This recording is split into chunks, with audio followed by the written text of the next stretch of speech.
Hello everybody, this will be my spoiler review for Hawkeye episode 1 and episode 2. So there will be spoilers in this video just to give you a heads up.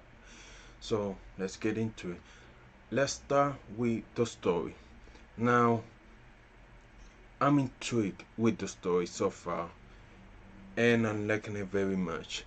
Clearly this show is taking a lot of inspirations and elements from the Hawkeye comic, from Matt Fraction.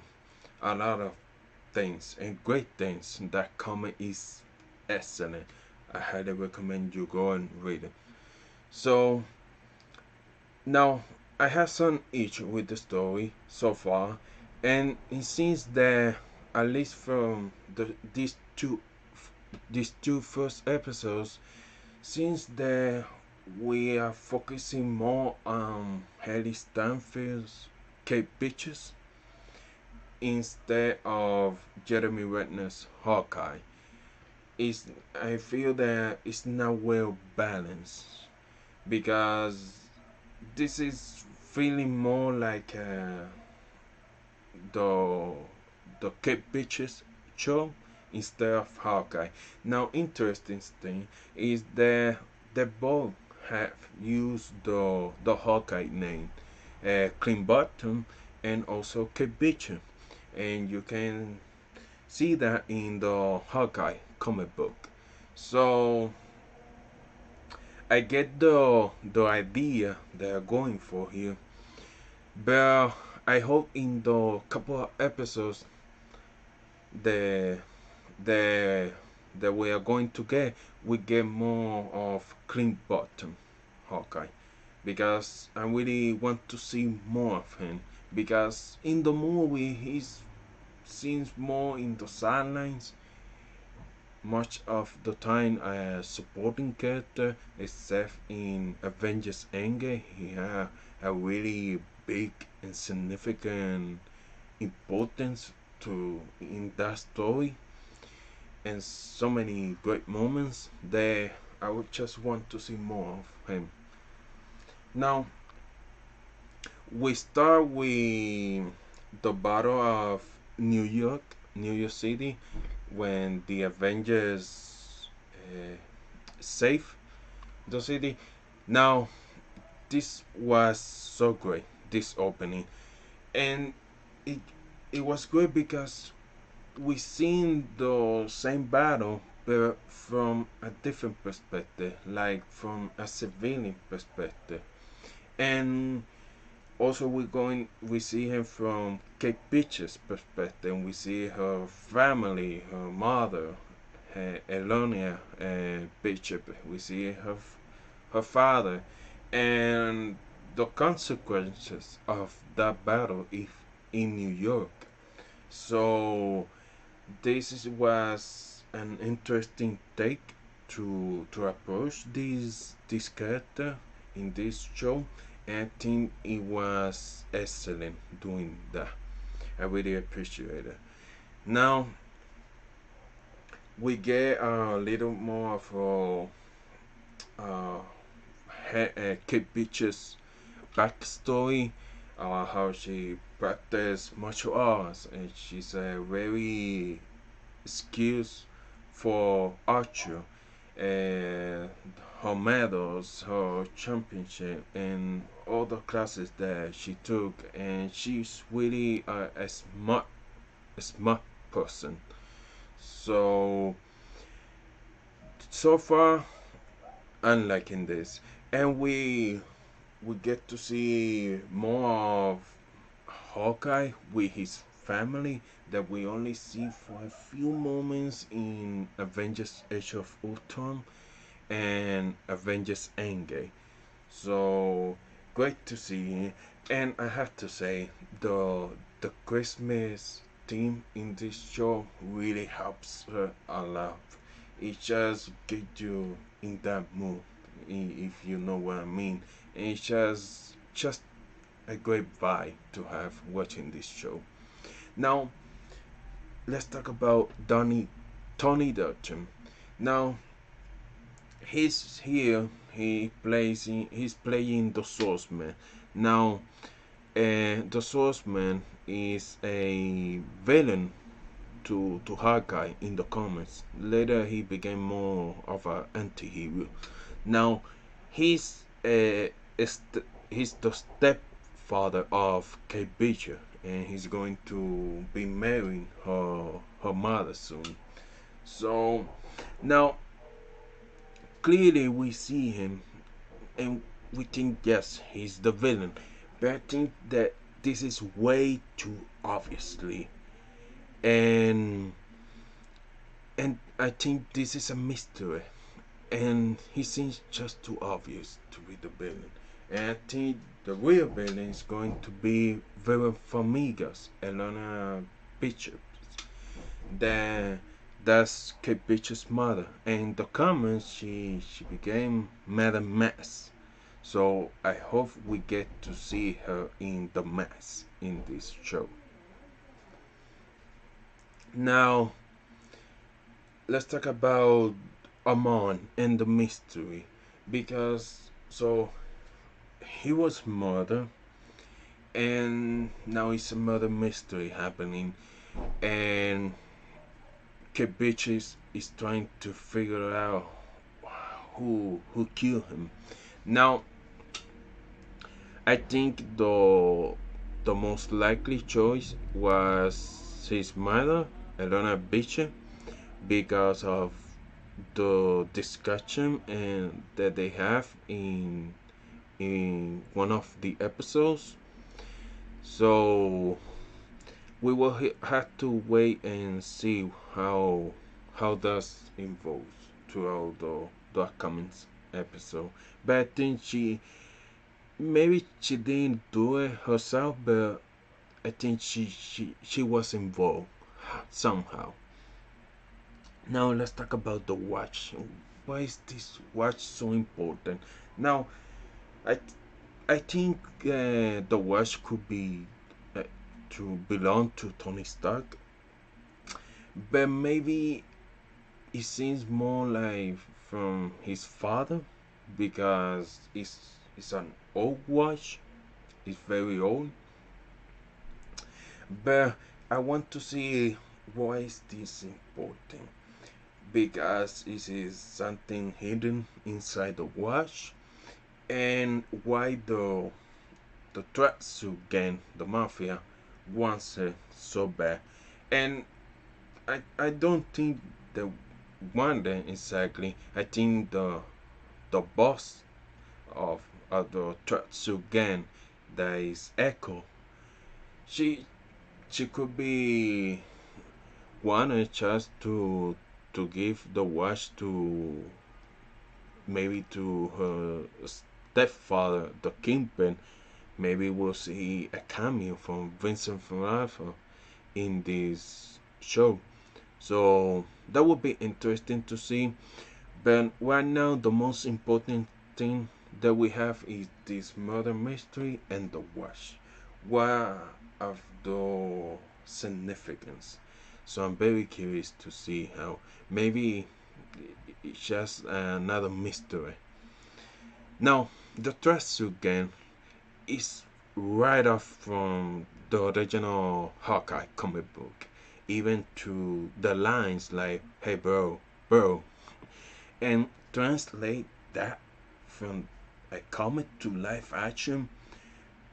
I give a pros to the actors that they really are doing a fantastic job playing those characters in this show. Really like that.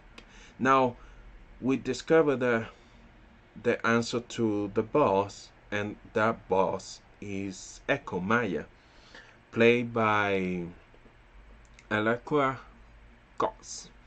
Now Echo, she's a deaf character, but this is a fascinating because she can learn anyone's fighting skill or any skills that they have for the matter of simply by watching them. Similar to Taskmaster in the Black Widow movie. Now, this character has so many fascinating things because in the comics, her father died. Well, the Kingpin killed him, and from his last wishes, the Kingpin ended up raising her as his daughter. So that's a very interesting storylines, and we already know that she's getting her own Disney Plus show. So I think we're going to see at least for sure the Kingpin in that show. So let's talk about Clint and Natasha because clearly Clint is very heartbroken by the loss of Natasha. He's struggling. He has maybe some of PTSD to all of the battles that he has as an Avenger, and clearly he he's struggling, and you can see that when he's watching the Broadway show and seeing those actors portray the Avengers, and he he's reminded of uh, how things end up in the loss that they pay with Natasha. And then when he gets into the bathroom, somewhere right in the toilet, that Thanos was right. So that was just bad to see that. And clearly he's struggling, and I want to see more of him. I want to see more of this side and how he's moving forward with dealing with the loss of Natasha, his most close friends that he ever had. So I hope we get to explore more of that in the upcoming episodes because there's some really fascinating storylines that we can go to then. And I have to say, Jeremy Renner, he's doing a great job with this series. Very. Now let's talk about Kate Bishop. Now Haley Stanfield, from the moment they cast her as Kate Bishop, that was perfect casting, and I like her because she, clearly she's Kate Bishop, but she's trying to make the character her own, putting her own spin on the character, and I really appreciate that. But in those two episodes, we've seen so many things right off from the page of the comic books to Haley Stanfield's performance and also her expressions on her face, her acting is just so great. And I really like this dynamic between her and Hawkeye. The two are so charismatic, and you can feel this just great energy. And I like Kate Bishop because it's not she's not trying to replace Clint Barton Hawkeye. She just wants as admire him so much, and she wants to be like him. She wants to learn all of these things from basically the best archer, an Avenger. So that's fascinating to see. I can't wait to see uh, Clint Barton showing her all the trick arrows and all of those Avenger stuff and training her to become an Avenger. But yes, the I mean the though I had to say that it's a bit of a slow start for this show compared to the other Disney Plus show, but I think that it's going to end up being a good show. I mean, it was the two episodes were really good and a lot of fun. So I just want to see more of Clean Button Hawkeye and how and to see how this mysteries involves himself. So clearly, I hope that not make us wait to the final episode and review. Yes, hey, the big villain is very familiar, Elena Bishop, Kate Bishop's mother, because I think it seems that they're going to that direction, but it won't be like a big surprise. Also, Jelena Belova is going to appear in this show. I think maybe we're going to see her in the final episode. Ara. Maybe we're going to see her maybe in one or two scenes or at the end of the episode 5, and then we're going to see a lot of her in episode 6. So very interesting how that's going to play out. So yes, so far I'm liking this show so much. I'll say that it's very different. Feels more like a Netflix Marvel show, but a good one. So that's my spoiler review for Hawkeye. Let me know in the comments below what do you think of the series, and if you enjoyed this video, hit the like button and consider subscribe to the channel. Thank you for watching. Bye bye.